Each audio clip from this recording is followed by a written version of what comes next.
A Little Sacrifice. Chapter 6. "Geralt," Dandelion said, looking around and sniffing like a hound. "It stinks terribly here, don't you think?" "Does it?" The Witcher sniffed. "I've been in places where it smelled worse. It's only the smell of the sea." The bard turned his head away and spat between two rocks. The water bubbled in the rocky clefts, foaming and soughing, exposing gorges full of sea-worn pebbles. "Look how nicely it's dried out, Geralt. Where has the water gone? What is it with those bloody tides? Where do they come from? Haven't you ever thought about it?" "No, I've had other concerns." "I think," Dandelion said, trembling slightly, "that down there, in the depths, at the very bottom of this bloody ocean, crouches a huge monster, a fat, scaly beast, a toad with horns on its vile head. And from time to time it draws water into its belly, and with the water everything that lives and can be eaten. Fish, seals, turtles, everything. And then, having devoured its prey, it pukes up the water, and we have the tide. What do you think about that?" "I think you're a fool. Yennefer once told me that the moon causes the tides." Dandelion cackled. "What bloody rubbish! What does the moon have to do with the sea? Only dogs howl at the moon. She was having you on, Geralt. That little liar of yours. She put one over on you. Not for the first time either, I'd say." The Witcher did not comment. He looked at the boulders glistening with water in the ravines exposed by the tide. The water was still exploding and foaming in them, but it looked as though they would get through. "Very well, let's get to work," he said, standing and adjusting his sword on his back. "We can't wait any longer, or we won't make it back before the tide comes in. Do you still insist on coming with me?" "Yes. Subjects for ballads aren't fir cones. You don't find them under a tree. Aside from that, it's Poppet's birthday tomorrow." "I don't see the link." "Pity. There exists the custom among we normal people of giving one another presents on birthdays. I can't afford to buy her anything, so I shall find something for her on the seabed." "A herring or a cuttlefish?" "Dolt. I'll find some amber, perhaps a seahorse or maybe a pretty conch. The point is, it's a symbol, a sign of concern and affection. I like little I, and I want to please her. Don't you understand?" "I thought not. Let's go. You first, because there might be a monster down there." "Right." The Witcher slid down from the cliff onto the slippery rocks covered with algae.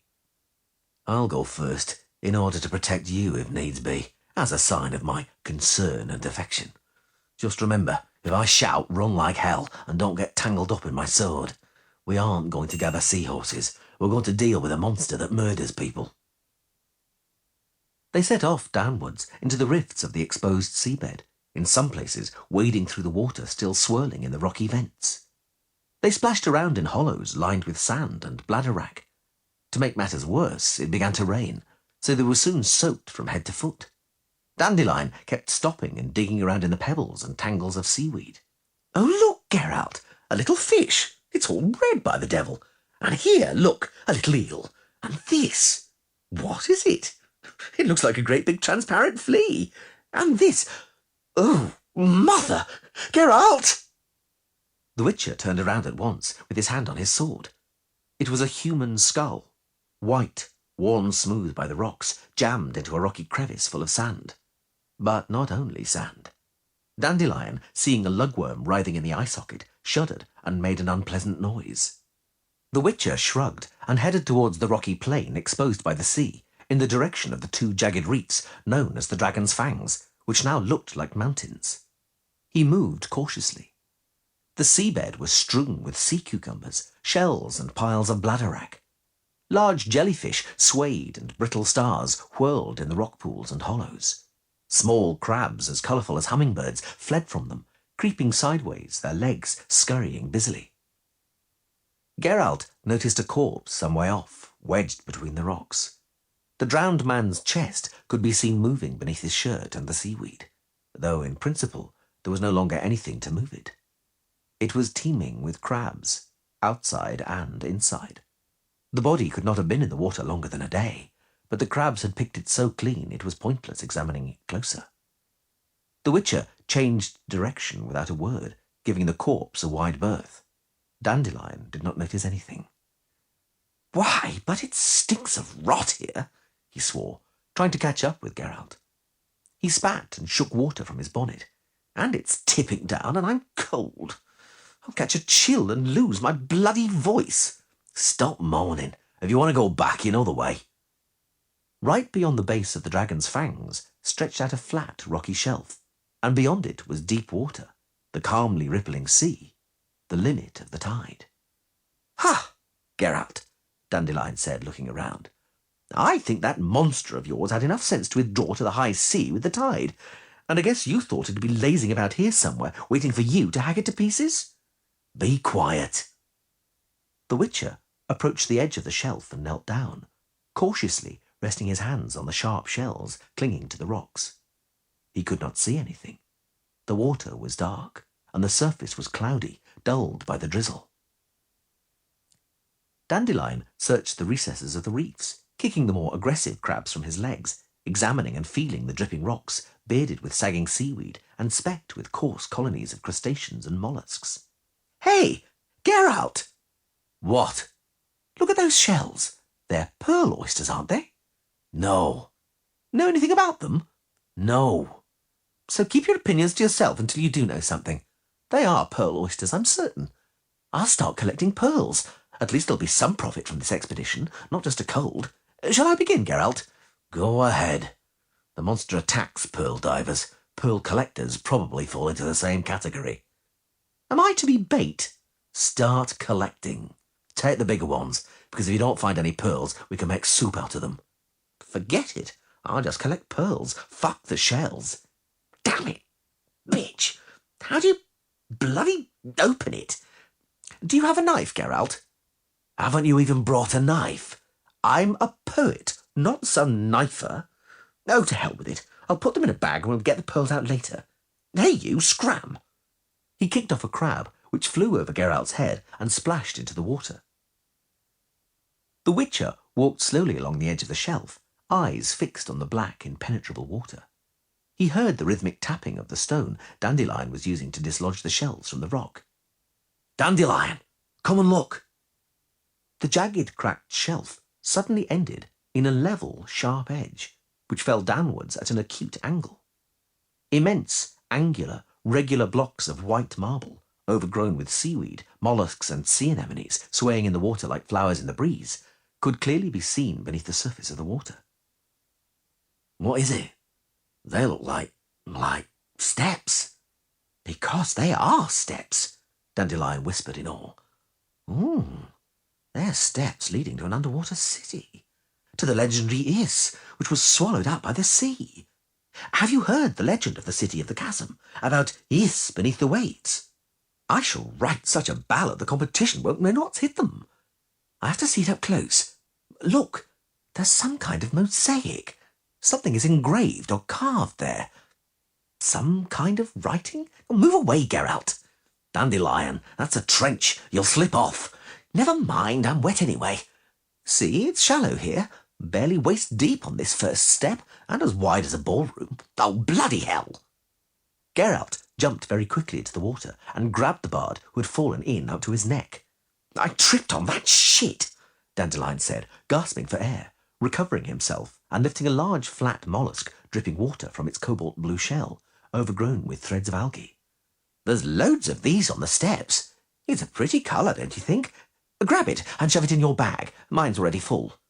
"Get out of there," the Witcher snapped, annoyed. "Get back on the shelf this minute, Dandelion. This isn't a game." "Quiet. Did you hear that? What was it?"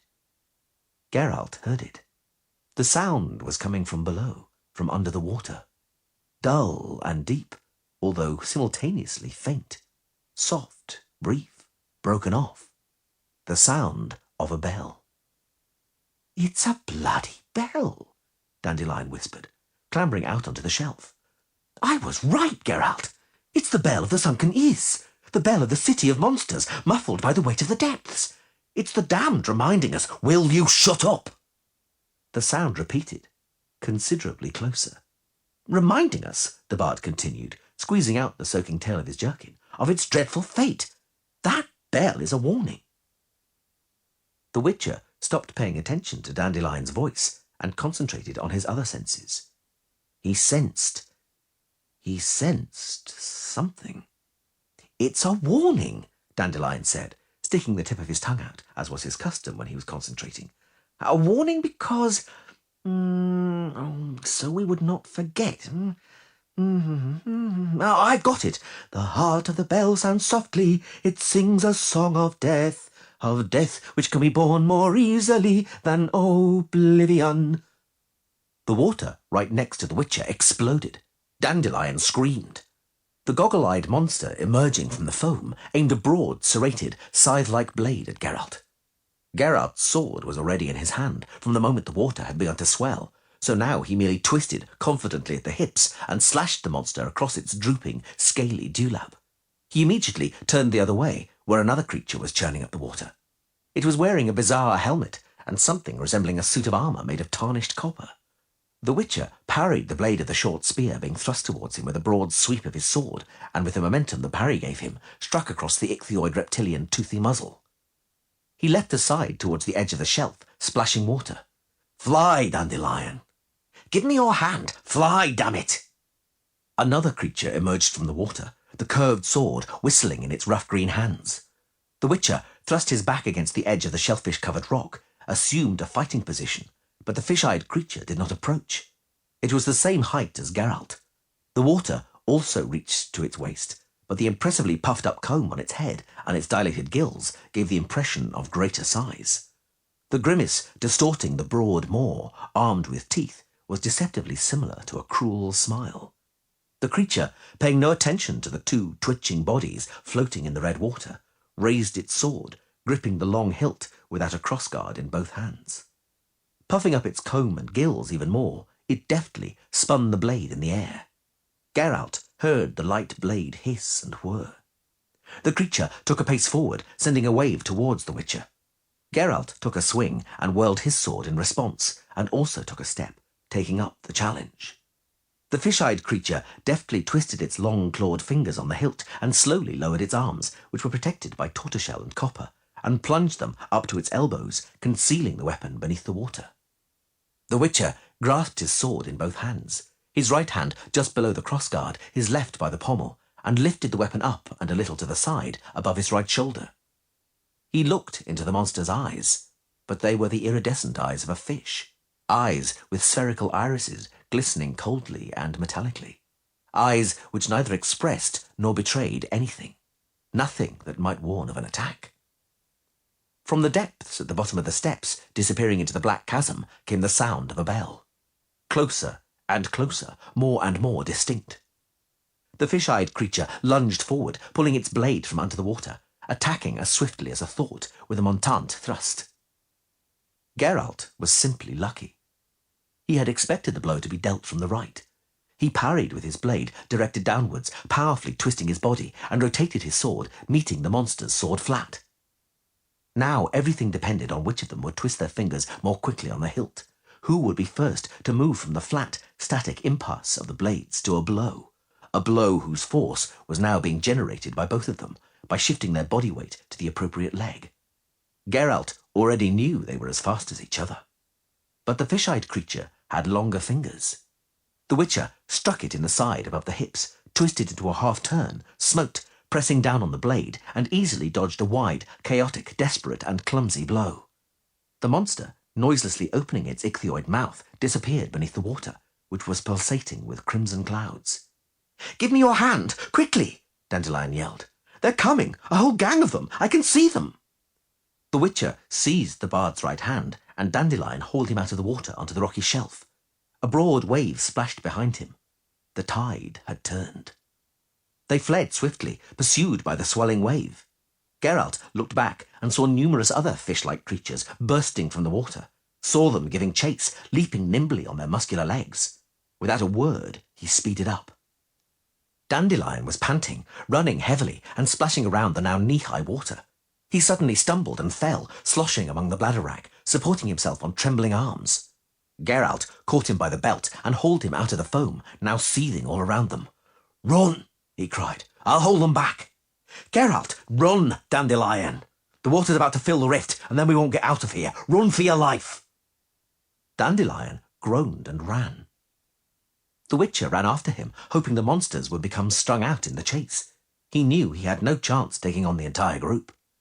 They chased him just beside the rift because the water there was deep enough for them to swim, while he was clambering the slippery rocks with difficulty, wallowing in the foam.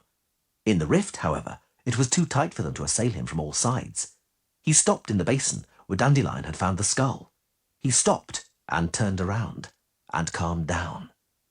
He struck the first with the very tip of his sword, where the temple would have been on a man. He split open the belly of the next one, which was armed with something resembling a short battle-axe. A third fled. The Witcher rushed up the gorge, but at the same time a surging wave boomed, erupting in foam, seethed in an eddy in the vent, tore him off the rocks and dragged him downwards into the boiling water. He collided with a fishy creature flapping about in the eddy and thrust it away with a kick. Something caught him by his legs and pulled him down towards the seafloor. He hit the rock on his back, opened his eyes, just in time to see the dark shapes of the creatures, two swift blurs. He parried the first blow with his sword and instinctively protected himself from the second by raising his left arm. He felt a blow, pain, and immediately afterwards the sharp sting of salt. He pushed off from the bottom with his feet, splashed upwards towards the surface, formed his fingers together and released a sign. The explosion was dull and stabbed his ears with a brief paroxysm of pain. "If I get out of this," he thought, beating the water with his arms and legs, "if I get out of this, I'll ride to Yen in Vengerberg and I'll try again. If I get out of this." He thought he could hear the booming of a trumpet or a horn. The tidal wave exploding again in the chimney lifted him up and tossed him out on his belly onto a large rock. Now he could clearly hear a booming horn and Dandelion's cries, seemingly coming from all sides at once. He snorted the salt water from his nose and looked around, tossing his wet hair from his face. He was on the shore, right where they had set out from. He was lying belly down on the rocks, and a breaker was seething white foam around him. Behind him, in the gorge, now a narrow bay, a large grey dolphin danced on the waves. On its back, tossing her wet, willow-green hair, sat the mermaid. She still had beautiful breasts. "White hair," she sang, waving a hand which was holding a large, conical, spirally twisting conch. "Are you in one piece?" "Yes," the Witcher said in amazement. The foam around him had become pink. His left arm had stiffened and was stinging from the salt. His jacket sleeve was cut, straight and evenly, and blood was gushing from the cut. "I got out of it," he thought. "I pulled it off again. But no, I'm not going anywhere." He saw Dandelion, who was running towards him, stumbling over the wet pebbles. "I've held them back," the mermaid sang, and sounded the conch again. "But not for long. Flee and return here no more. White hair, the sea is not for you." "I know," he shouted back. "I know. Thank you, Shianats."